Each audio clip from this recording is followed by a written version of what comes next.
Hi, everyone. Thank you very much for joining us today. My name is Ian Mackey and from Pointit, and I am super happy to have Brooke Inglis from Admosis with us to talk about social advertising changes, what you need to know, part 2. So for those who were not able to join us for part 1, where we covered Facebook, Twitter, and LinkedIn, it's a bit more on the tactical side. Today's session is going to be, a little more theoretical. We're talking about a lot of new platforms here with either very recently released advertising options or soon to be released, or kind of limited to very high spenders, as Brooke will explain here in a little bit. So we're going to go ahead and cover a few logistics. First of all, the webinar is being recorded. A link will be emailed you typically within 24 hours. Definitely feel free to ask questions during the webinar via the chat option. And then any questions we cannot get around to during the webinar, we will definitely respond to via email afterwards. So first, a little bit about Pointit. We were founded in 2002, Seattle-based digital marketing agency. These are our core strengths: PPC, SEO, social advertising, website development, and then mobile marketing, more around the app discovery phase. We manage, over 40 million in media each year, servicing clients across all verticals. A handful of examples there, but a lot of Northwest, a lot of small and large companies. So I'm going to hand it over to Brooke, who's going to get us started on a lot of these, what I believe are pretty exciting platforms and opportunities that we'll show you here later on. Some of these we are currently playing with in terms of some client examples, but a lot of this is untested, and we're just super excited to see what the opportunities are and how all this plays out. Hi, I'm Brooke Inglis. Thanks for joining us this morning. My company is called Admosis Media, and my co-founder is Caitlin Angeloff. She is happily catching some rays in sunny Hawaii while Ian and I are here in rather gray-looking Seattle. The name Admosis sounds a little funky, but it's this notion of ads coming through people and helping other people absorb brand messages. So it's a very different way of thinking about ads than the way ads have traditionally worked in the past.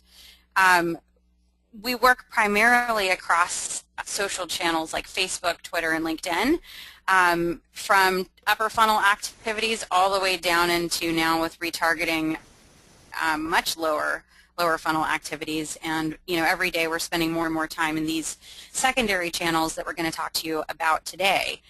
So that'll include Pinterest, G+, Tumblr, Foursquare, Snapchat, and more. So I hope you're excited to hear about what's coming. So we like to say that ads that don't feel like ads are the future, and what that really means is that the new ad units in social channels really look more and more like existing social content, and that's part of the magic of them, right? And that's not just about the form factor, and form factor means the way they've been designed by Facebook or Twitter or Pinterest or any of these guys. It's also about how you build out the content, right? You want it to blend seamlessly into the environment so that it's a pleasure for users to consume, and that's one of the tools that we'll talk more about as we go further through the deck today. So with that, I want to take you through just some high-level trends that we're seeing in 2014. Mobile, certainly a big one, and if you tuned into the last webinar that we did, we talked a lot about how Facebook, Twitter, and LinkedIn are all really fighting hard to win in mobile because mobile is so pervasive. What you're going to see in terms of the channels that we're going to talk about today very much are driven by mobile from the onset versus a channel that has started on desktop and is trying to figure out how to succeed in mobile. We're going to talk a little bit about how users are consuming this new type of content and why. The importance of images over copy. So as marketers, we're really having to stop and think about where we focus our time and energy, and how we produce the right kind of assets in order to exploit these new platforms. And then, of course, we'd be remiss if we didn't talk about, the importance of measuring these things. So jumping right into mobile, it's a huge population, and just, for bite-sized nugget, we're talking about U.S. users here at over 148 million, and I think those statistics are probably a month or two old, so by now it's vastly more than that.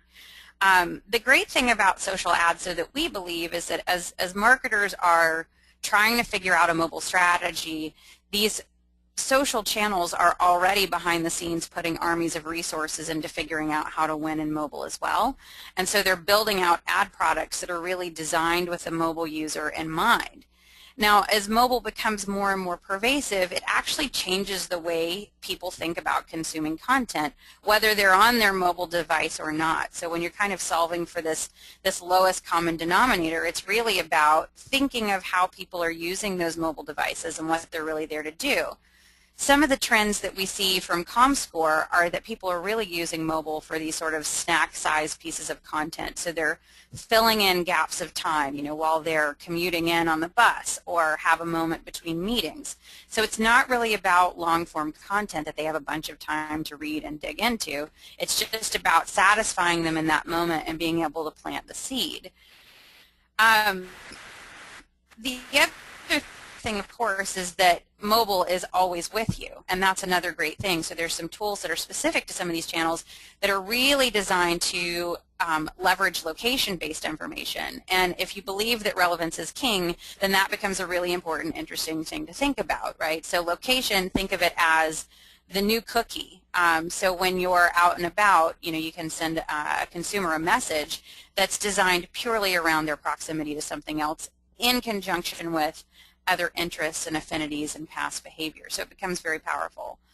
Again, when you think about the types of content you can consume the best on mobile, you've got this amazing experience where an image actually takes up the user's entire screen in many cases.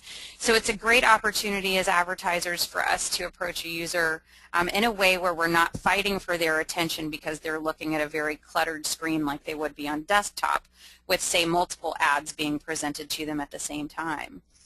Just a couple quick nuggets on Pinterest usage and the channels that we're going to talk about today. More than 75% of Pinterest usage happens on mobile, and that's inclusive of tablet behavior. But we definitely see these channels really building out their user experience, knowing that that's how people are going to consume their content. So a handful of stats. You'll see that, dominated by tablet users, you've got Pinterest, of course, Instagram, completely built for mobile. It's exploiting the camera phone, of course. Most users being women, and a big chunk falling between 18 to 29 years old. Google Plus, of all the social channels that we'll talk about today, is the most male-oriented at 70%. Snapchat, as everybody probably can guess, is a younger channel. And a lower income channel, which makes sense when you think about the age bracket that most of the users are. Foursquare, and I know there's probably some raised eyebrows. I can hear it through the webinar. Yes, people are still using Foursquare. It is not as pervasive as Instagram and Pinterest, but it is still out there. Also 60% male, so the second most male used social of all the ones that we're going to talk to you about today. And some 30 to 43-year-olds with secondary as college and income closer to 50K. Tumblr is the last one that we'll talk about, still big with teens and young adults for self-expression. It's a longer form content and a bigger commitment. There's a mid-range income, only 8% having over 75K. So jumping into the rise of the visual social platforms, you can see a great example here. One of the first ad campaigns that was run on Instagram, this is Michael Kors showing this beautiful watch and macaroons behind it and what's probably a cup of coffee or tea. It's very French. It's beautifully executed. And all that is to say that this is right in the vein of the types of things that users are producing themselves. It just makes you feel good to look at it. It's toy Polynesian. So this is a good nod. Not everything has to cost a lot of money to execute, but it was done very thoughtfully. So since your users are speaking this language, the closer we can get ourselves to starting to think more in terms of pictures than, lots of body copy, the better off we'll be. And then we need to think about how we're going to measure this, of course, and understand that as we're thinking about these images, we can also be smarter about how we tie relevance and context into them. So a little bit on metrics. It's not just about the follow these days, and we sort of refer to those around our shop as vanity metrics, which is not to say that building an audience isn't still important for you, but really it goes to understanding what your business KPIs are. And we have a lot of clients that will want to talk to us about social KPIs, and what we like to anchor everything against is what the business is trying to do as a whole, and then determine what we want to measure in social specifically back to the business objectives. So when you're thinking about these new channels that we're going to talk about today, you really want to be very well rooted in who you're trying to talk to, understanding whether or not you think that that audience is actually on any of these new channels, if these audiences are the ones that are most important to your business, and if the opportunities that exist within these channels actually map well to the KPIs that you have. So a couple of ways that you can look at this when you're trying to determine how to measure. One is correlation, of course, which is where you're comparing a couple of data sets to determine if there's a relationship between the two. The other is trend analysis, and this is really important because these channels are still in their very early stages, and you'll see that they're just launching these betas around advertising. And so what our recommendation is generally is to go ahead and get in on the organic side, begin to set benchmarks for yourself, observe the performance over time before you really start making meaningful investments in terms of ad dollars, and then watch that over the long term, especially when you think about right now the current state of these highly visual platforms. They're especially good for upper funnel and brand type activity, and those are things that you don't see massive spikes in over a 2-week or a 1-month campaign. Those are longer games, right? Segment comparisons, of course, this really all comes down to how you set up your campaigns to begin with. You want to be able to think about different types of targets and test against different audiences so that you can understand who's most receptive to your message in a particular channel, right? So I might batch out by age, I might batch out by geography, I might batch out by affinity or past behavior. All of that in the hopes to understand the difference between different groups of people so that I can make smarter decisions later. Conversion attributes, of course, are a huge one, and certainly with the more established channels, Facebook, Twitter, and LinkedIn, they've gotten really good over the past, I would say 6 months to a year on getting more crisp on these lower funnel, driving people into the website and being able to track if they purchased and how much that purchase was, or being able to ping them if they abandoned the shopping cart. So things like that. Those tools generally aren't available yet to the channels that we're going to talk about today, but there's no reason to think that that's not what's just around the corner. And last, of course, I think you've always got to be really thoughtful about teasing apart the copy and the images that you're choosing to understand the types of nuances that make a difference in driving user behavior. I saw some statistics yesterday on Pinterest that images that are lighter in color perform exponentially better than images that are dark across the board. Naturally, there's going to be nuances based on your audience, right? If you're B2B or if you're in a very specific niche, it's really all about understanding what those benchmarks are for yourself. So I think those broader benchmarks are kind of helpful, but not always super relevant to specific brands.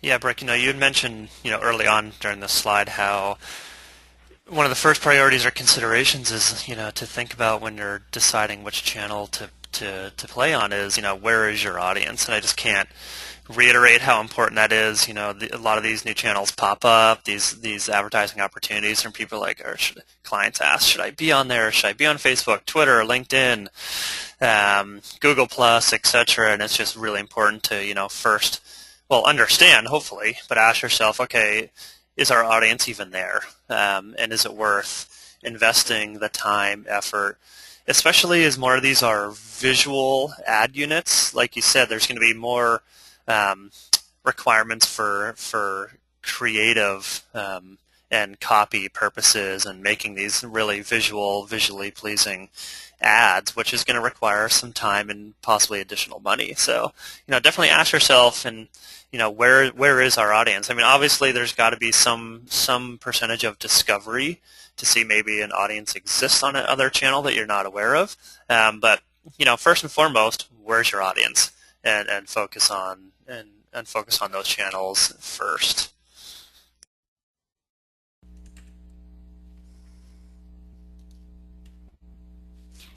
So we'll go into the channels that we promised to talk about today. So we're going to start with Pinterest first, one of my personal favorites.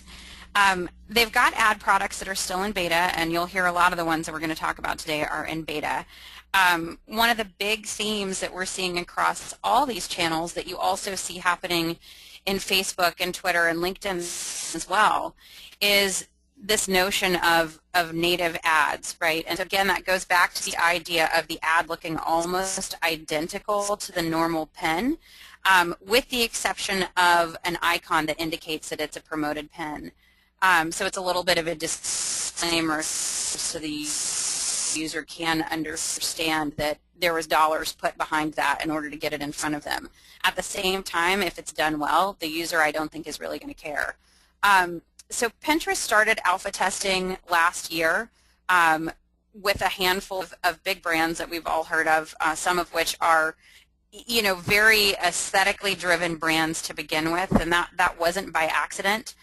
So you probably have seen Four Seasons, Unilever, Hellmann's, and Tresemme. Maybe Hellmann's slightly less on the aesthetic than the others, but always helps to have somebody in the food and beverage category. As far as pricing goes, there's a cost per 1,000 impressions model and a cost per click model. Right now what we're seeing is the CPM is approximately $30. They are looking at 6 months commitments with each brand at about $150K per month, right? So that's super expensive. It's not an accident, though, that they are, we've seen this with other channels in the past, that when they go to introduce ads, they're really, really curating that experience. They're trying to do a couple of things. One is to understand how users receive those ad units, and two is to be able to work with some hand-selected brands to create the type of experience that they want to use as sort of the precedent setting, so they want to set the bar high. Their ads are targeted with search keywords, and those are on a CPM basis. So on the next slide, we'll see an example of what an ad looks like in Pinterest. So we've outlined this in red for you. It's not normally outlined in red, but you can tell just by the image choice that was placed there that this was done, to be truly artful and to blend seamlessly with everything else that's appearing in that travel board. So they'll have 32 different categories, and we've sort of, kind of joked that it's kitten, cars, and tattoos. It's bigger than that. It's animals and travel and, quite a good list of other things. There's location as U.S. only, user location, and metro city level. And then you can also target based on the type of device. One thing that's lacking in this first iteration and that we don't currently see on their roadmap is plans for age-based targeting. But if you kind of understand the consumption patterns of the platform itself, then you can use that as a guide initially. And I also have no doubt that if you're one of those advertisers that goes into a beta with Pinterest, they're going to work on helping to augment some of that information behind the scenes for you.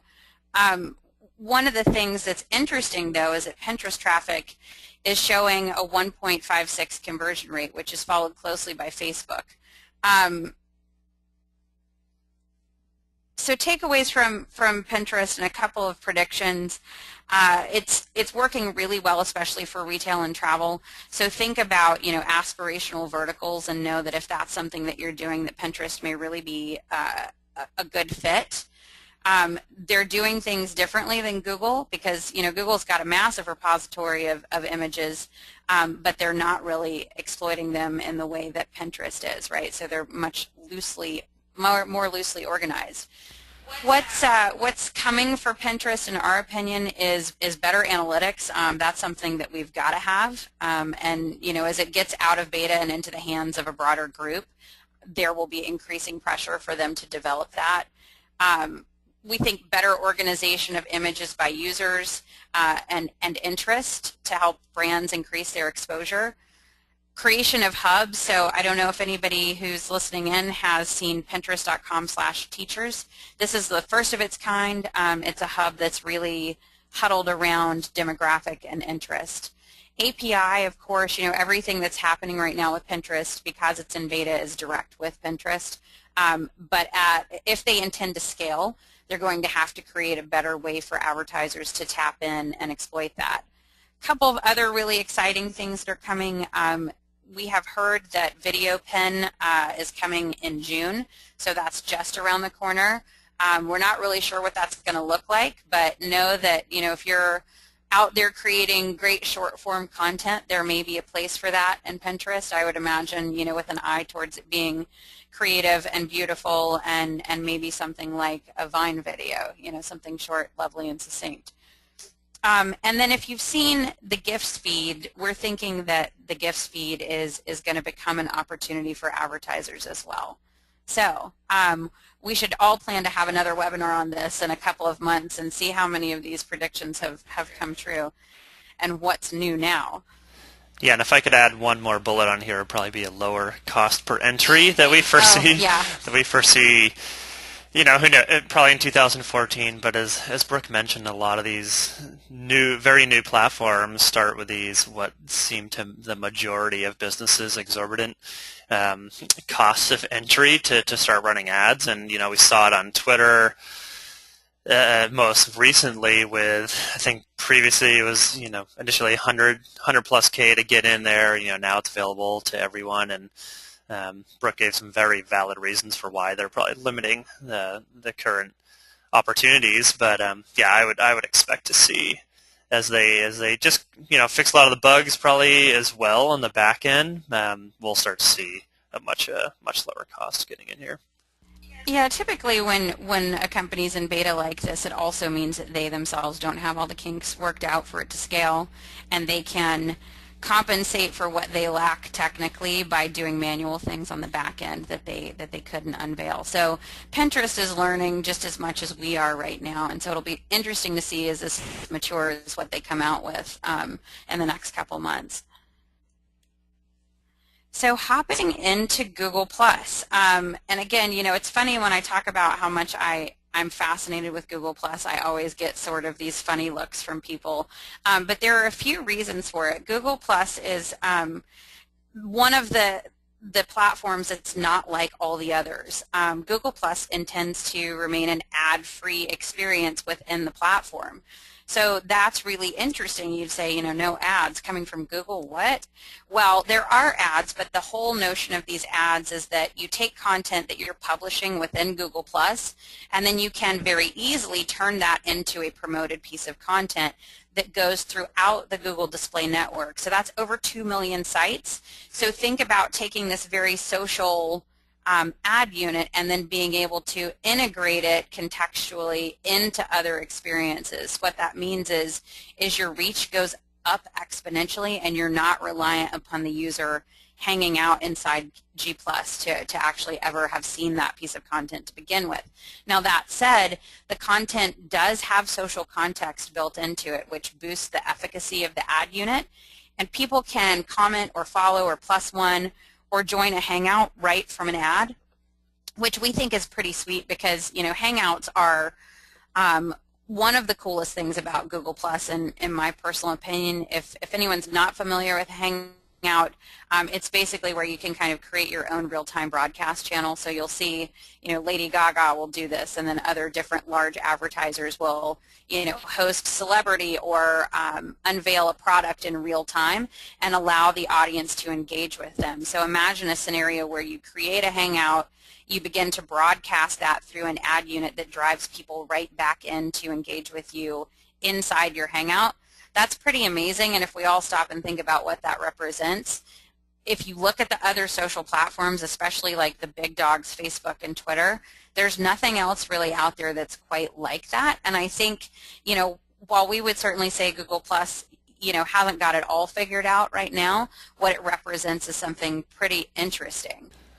Yeah, no, I think that's awesome. I mean, the possibilities there of just pushing out a live Hangout across a GDN is huge. I mean, the amount of exposure that you could potentially get from something like that. So hopefully, we'll have a case study in the near future to report back on an ad unit like that. But yeah, I think it's very cool. There's yet to be any other social platform that can really do that. Yeah, it's this whole nature of real time and really solidifying connections between brands and their consumers, and you're doing it in a pretty bold, immediate way. If anyone's particularly interested in Google+, just a nod to how fast this stuff is changing, we were getting the latest statistics last night, and this morning they officially came out of beta and launched on the Google+ blog. So if anyone's interested in reading more, I think we'll be posting a link to that on our Facebook page, and I'm sure that Pointit will be talking about it more today as well. So it just goes to show how quickly content gets out of date as of us locking down the content of this webinar. There are things that are changing. So a couple cool things about Google. If anyone's ever used TrueView for YouTube, it's kind of the same notion that you're only paying when a user engages in an ad unit. And in this case, it's a hover over. So you're thinking about this in terms of rich media. And so a user hovers over an ad for 2 seconds, it causes the ad to expand, and when that's happened, you as the advertiser are then charged for it. So the average expansion rate is 3.04%, and the average cost per expansion is about 33 cents. And from what Google tells us, they are outperforming other rich media by 50%.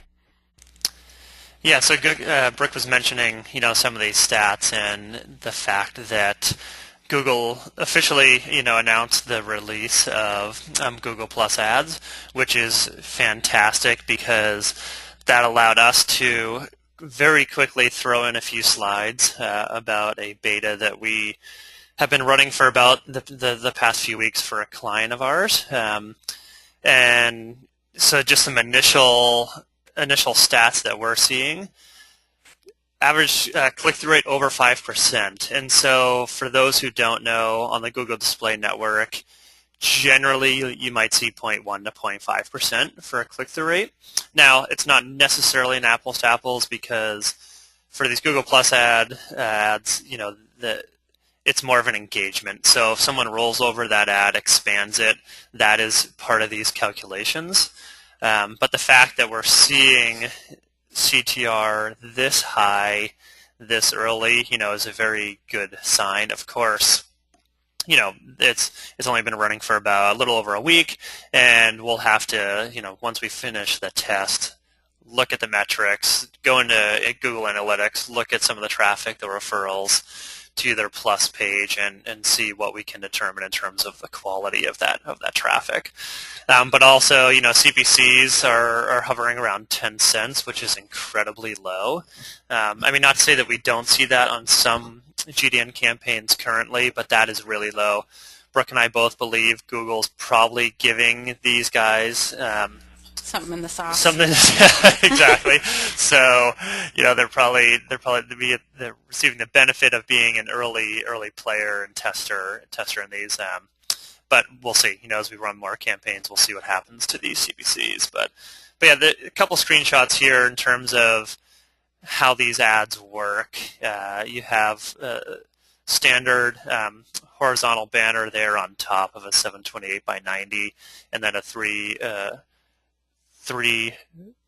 by 250 on the left there. And as you hover over the ad, it expands to the Google Plus post that CBT Nuggets has on their Google Plus page. Now there are a few cons of these ad units. You can only, if someone were to click on this, it will go to their Google Plus page. My guess is Google's going to change that, and they are going to give you an option to send people directly to a website, kind of like what Facebook did early on. They were really pushing to keep people in Facebook. Yep. Google's and they did the still same. reward keeping people in Facebook, so it'll be interesting to see how Google handles that, whether or not there's some preferential treatment in terms of the cost per click or engagement. By keeping them inside the Google environment, obviously is more desirable for them, right, at the end of the day. Yeah, definitely. So it will be really interesting to see, how this all plays out. But so far, initial results in the first week plus are pretty strong. So we're excited to do more testing for sure. So I would say, in terms of Google Plus and things you could take action on pretty immediately, the recommendation here would be if you haven't established a Google Plus presence, go ahead and do that. Try to build your following to a reasonable amount. You don't have to do anything crazy, but even to get into Google's beta, they were looking for brands with only 1,000 followers. So that's a pretty low bar. Certainly doesn't hurt for you to go ahead and kind of syndicate your content across Google Plus, and then evolve it over time. If you're comfortable with AdWords, this is a great place for you to transition to. And certainly you can take advantage of the massive reach on the Google Display Network. Targeting is demographics, affinities, and contextual. And so that's all really powerful stuff because Google knows more than just about anybody on the planet. A little scary. But all that is to say, now that they are officially out of beta as of like 6-something this morning, one of the things I'd like to tack onto this is to say we have seen real upside to being early adopters. So if you can kind of catch that window where pricing is accessible, but the market's not flooded, it represents an opportunity for you as an advertiser to get the advantage of there not being a ton of other advertisers bidding on and competing for that same space. At the same time as what Ian and I were speculating, that Google's basically trying to ensure the success and adoption of this ad unit. So if they're sprinkling a little extra love on it behind the scenes, that doesn't hurt you either. So if you want to ride out and try to paddle with this wave, now is probably a great time to go do that. Yeah, and it's important to highlight the integration with AdWords. We work with a lot of ad platforms, and I mean, Google obviously had a massive head start, but it's so user friendly, and by basically integrating G Plus into an existing platform UI, I mean, compared to some of these other social networks, including Facebook, including Twitter, I mean, it is significantly easier to test this ad unit. Assuming, as Brooke mentioned, you have your 1,000+ followers, but the fact that it is integrated into a tried and true platform is big, and the Google Display Network has, I mean, so many different targeting options. You can get as granular or as broad, really, as you ever need to be. Powerful stuff. So let's talk about Instagram because it's pretty. This will sound really familiar to you guys, still in beta, no way. Very mobile driven. It's sounding awfully familiar. It's like Pinterest and Instagram are siblings in some ways. So you guys know, like, the big news of last year was Instagram's acquisition. I guess it was last year. I don't know. Social media is like dog years. But, so they were acquired by Facebook. So we expect to see those two entities kind of growing closer and closer together in terms of capabilities and performance and integration. But early results for Instagram ads, there have been some pretty, again, you'll note a theme here, high-end participants in the beta. So guys with big money: Adidas, Ben & Jerry's, Burberry, GE, Lexus, Levi's, Michael Kors again, and Starwood. So again, kind of some lifestyle brands that clearly have a strong point of view and a story to tell, and frankly a track record of experimenting in social. So they're brave brands with the cash to put behind it.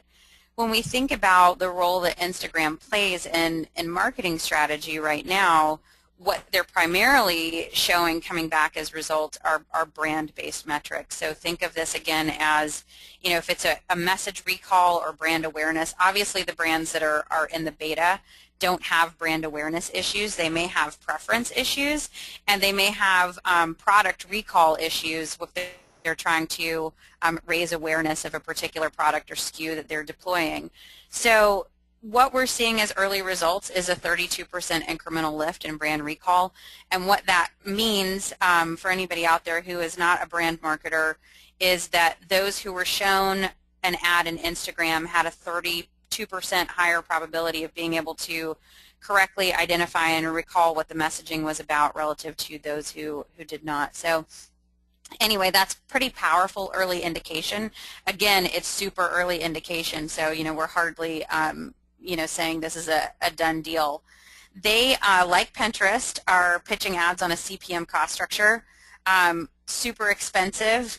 Major theme here is they're trying really hard not to alienate their user base, and also trying really, really hard to make sure that the experiences that they're sharing with people look and feel like everything that we know and love about Instagram. Because if anyone that's listening in on the webinar is an Instagram user, you can imagine that Instagram could become pretty lame pretty quickly if you were being bombarded with a bunch of poorly executed ad units. They don't, also important to note, we haven't been able to find anything official published on a rate card just yet. Again, that's, an earmark of a brand that's figuring it out, right? So a couple takeaways on Instagram and a few predictions for you. They are growing and growing fast, so this is a real place to pay attention to. Even if you're not ready to commit and invest in Instagram, I would encourage everybody to be starting to pay attention to brands that you identify or aspire to be like or work with, and watch what they're doing.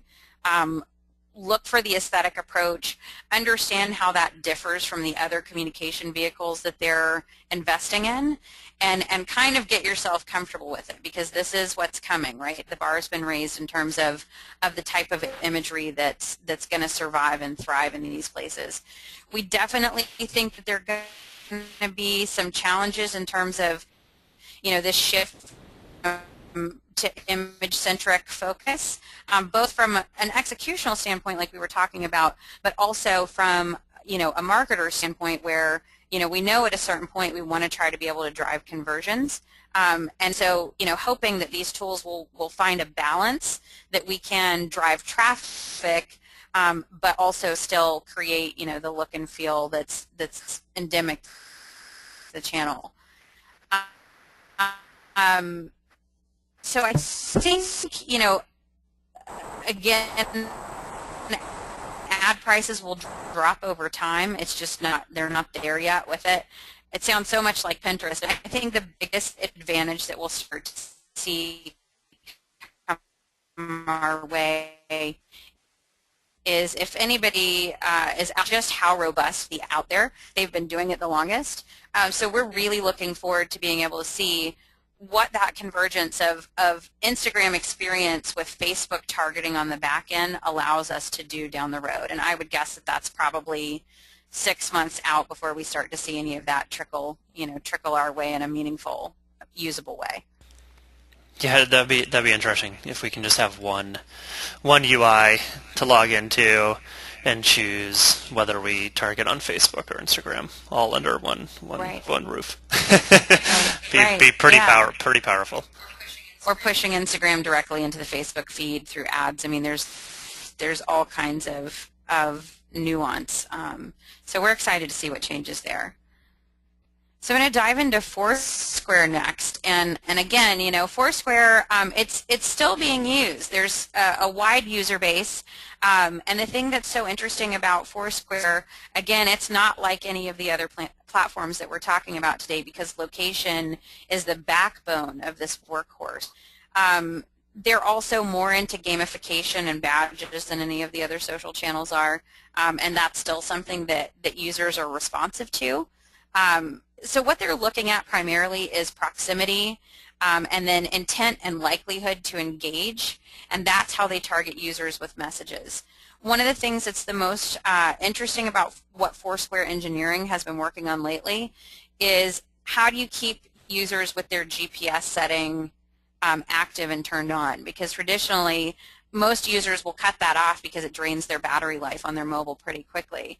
But with Foursquare, they have come up with a way to, even when the app is closed, keep that GPS running and be able to send the user smart pings without draining their battery life.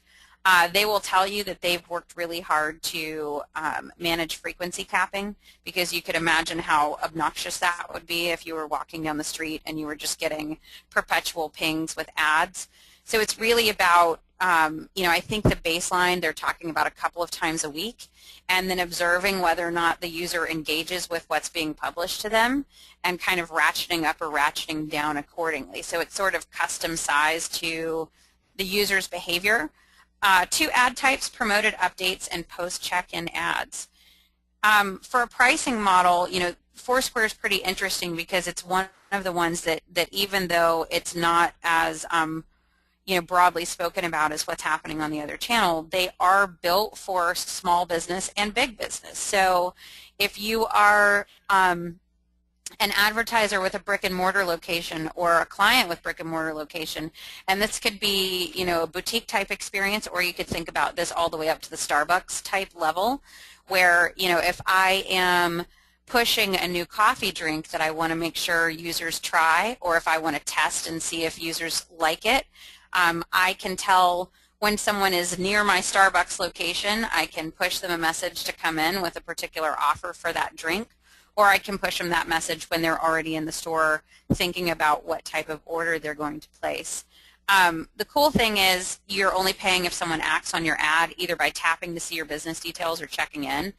On the right-hand side of the screen, you'll see one of the ad types. So I was checking in for an event at Key Arena here in Seattle, and I had a message come across the top of my Foursquare experience that told me that Zara has just opened up in Seattle.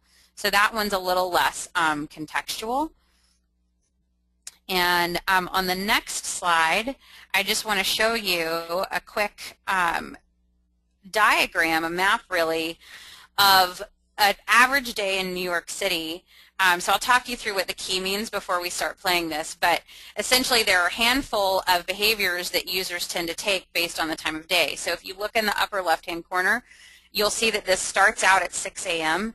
It'll take you through the video in hour-long chunks, and you can see based on the colors that change what users are doing. So red is residence, green is food, then you've got arts and entertainment, college and university, night spots, outdoors, shopping and services, and a couple of other things. So it's just a really interesting diagram of user behavior and how we can start to assess trends, understand what users will be doing and when they'll be doing it, and then think about what types of contextual messages we can send them based on those behaviors. So we're going to play this for you a couple times so you can watch it, because it all happens pretty quickly.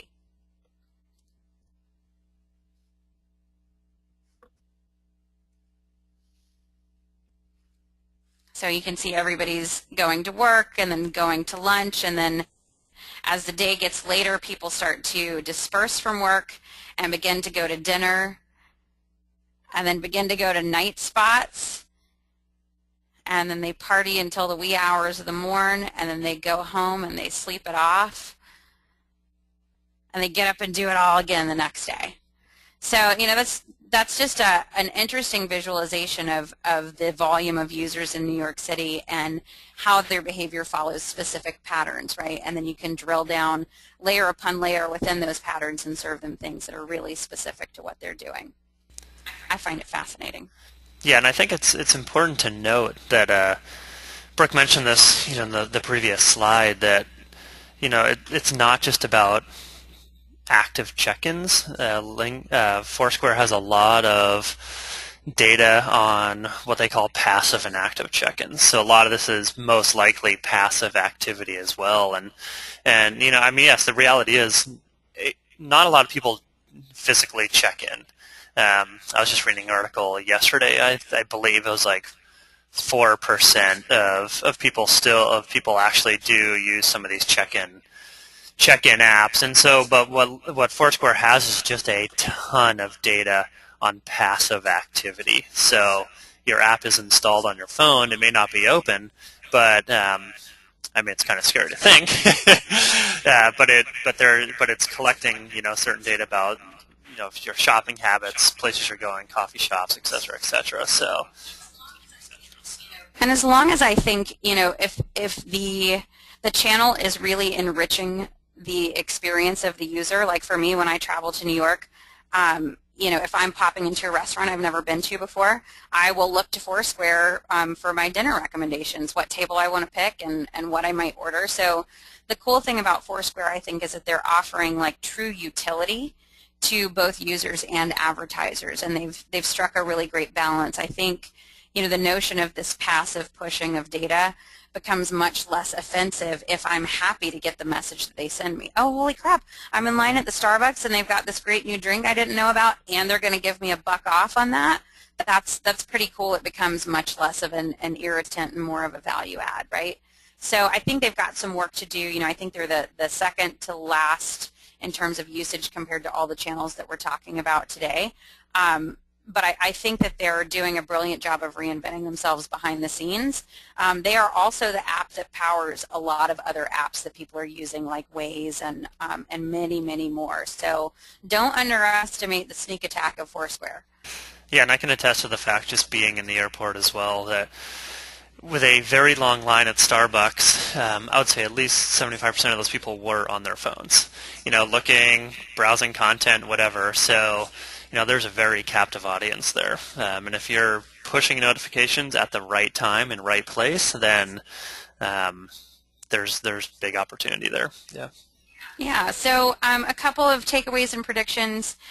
We love the fact that shelf life on Foursquare is super long, so you can leverage pens or information that have been there for over a year and still have them be valid. And this is dramatically different than what we see with Facebook or Twitter, where the shelf life of a tweet is like an hour, right? So very, very different.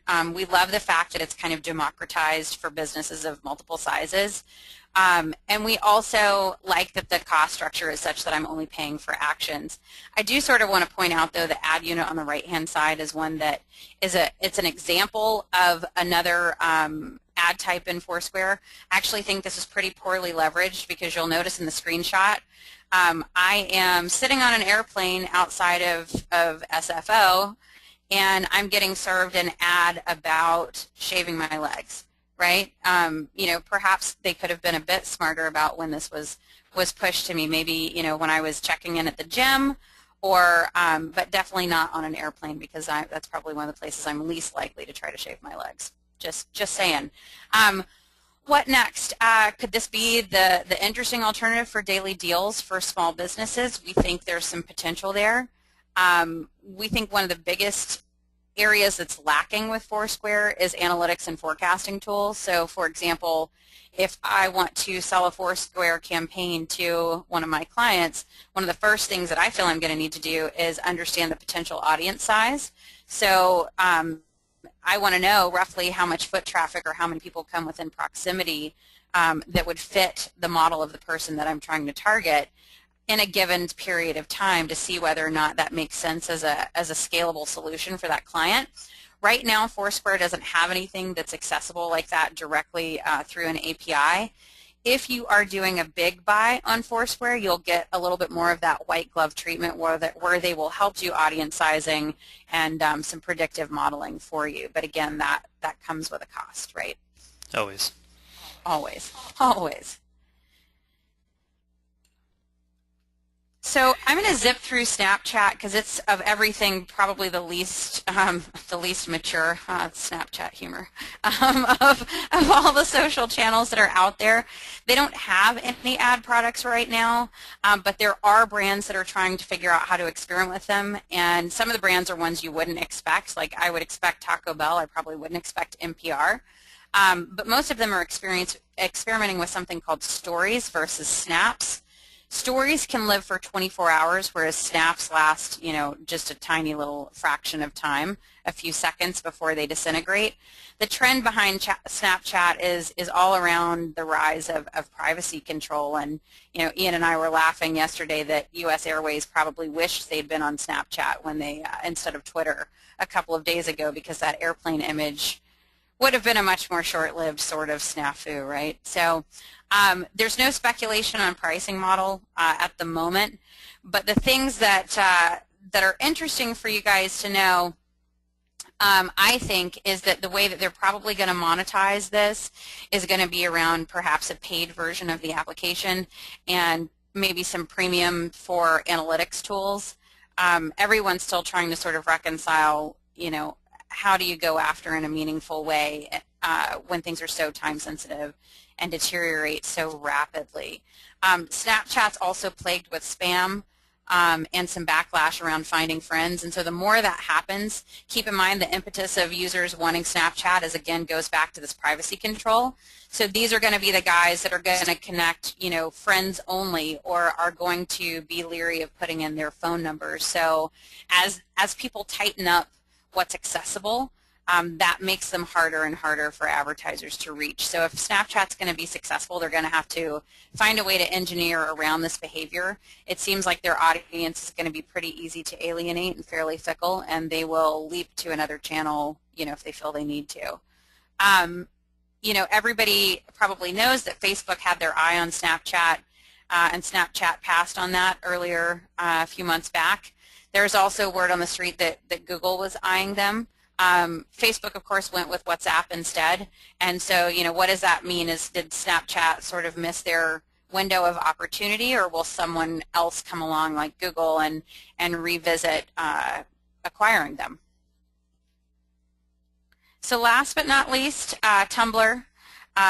Everybody probably knows that Yahoo acquired Tumblr, and so much like the trend that Ian and I were talking about earlier, pricing has come way, way down.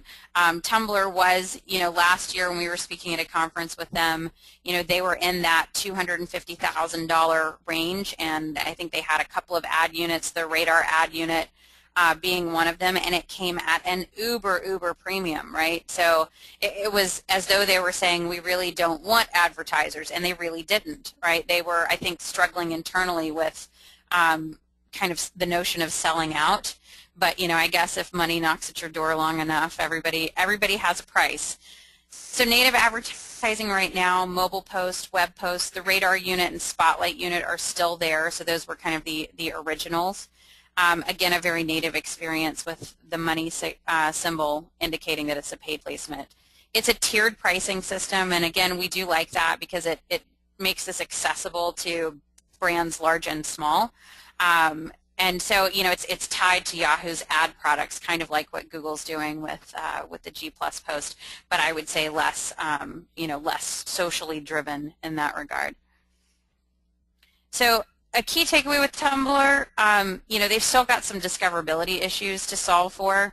Now that they've got the backing of Yahoo and kind of the rigor of Yahoo, I think that's something they're going to be able to work on.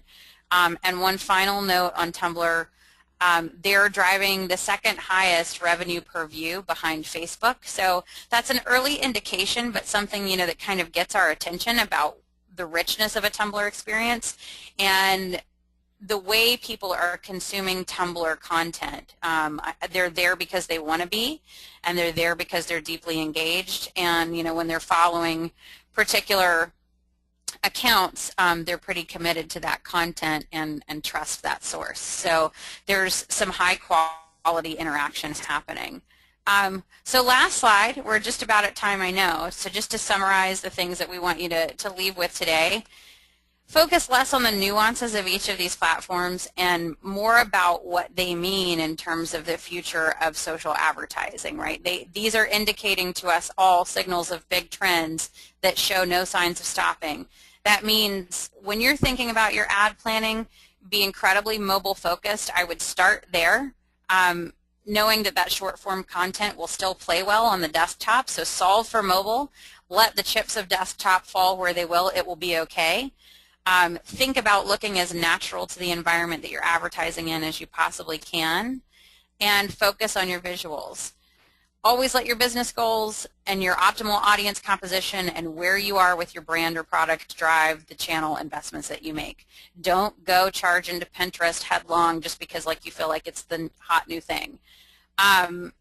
These platforms are in a war, right? So right now everybody is fighting desperately for eyeballs and to be the top dog.